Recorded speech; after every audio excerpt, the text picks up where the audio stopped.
స్థానిక సంస్థల ఎన్నికల్లో బీసీలకు 42% రిజర్వేషన్ల అంశంపై ఇవాళ సుప్రీంకోర్టులో విచారణ జరగనుంది. అలాగే స్థానిక ఎన్నికల నోటిఫికేషన్ అమలును నిలిపివేస్తూ హైకోర్టు ఇచ్చిన స్టేపై రాష్ట్ర ప్రభుత్వం సుప్రీంకోర్టును ఆశ్రయించింది. రిజర్వేషన్ల అమలు జీవోపై హైకోర్టు స్టే ఇవ్వడాన్ని సవాల్ చేసింది. మొత్తం 40 పేజీలతో సుప్రీంకోర్టులో స్పెషల్ లీవ్ పిటిషన్ దాఖలు చేసింది. దీనిపై ఇవాళ సుప్రీంకోర్టులో విచారణ జరగనుంది.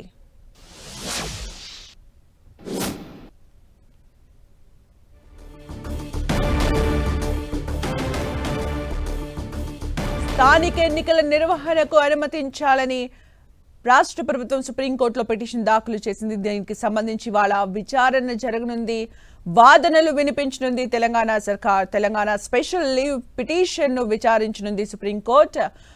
సుప్రీంకోర్టులో తెలంగాణ ప్రభుత్వ స్పెషల్ లీవ్ పిటిషన్ పై నేడు విచారణ జరగనుంది. రాష్ట్ర ప్రభుత్వం తరపున వాదనలు వినిపించనుంది తెలంగాణ ప్రభుత్వం. బీసీ రిజర్వేషన్లకు సంబంధించి 40 పేజీలతో స్పెషల్ లీవ్ పిటిషన్ దాఖలు చేసింది తెలంగాణ ప్రభుత్వం. ఈరోజు సుప్రీంకోర్టులో విచారణ జరగనుంది, వాదనలు విననుంది సుప్రీంకోర్టు.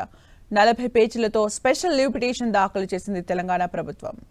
ఇక పూర్తి అప్డేట్స్ మా ప్రతినిధి గోపి అందిస్తారు. గోపి,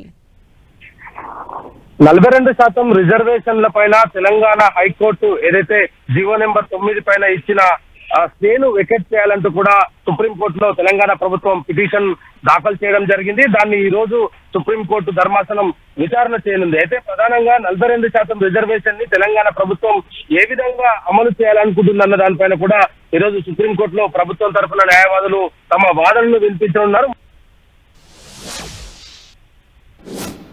ఎన్నికలు నిర్వహించాలంటూ కూడా తెలంగాణ హైకోర్టు ఇచ్చిన తీర్పును కూడా ఈ సందర్భంగా ప్రస్తావించనున్నారు. జీవో నెంబర్ 9 అమలు అయ్యేంత వరకు కూడా ఈ యొక్క పిటిషన్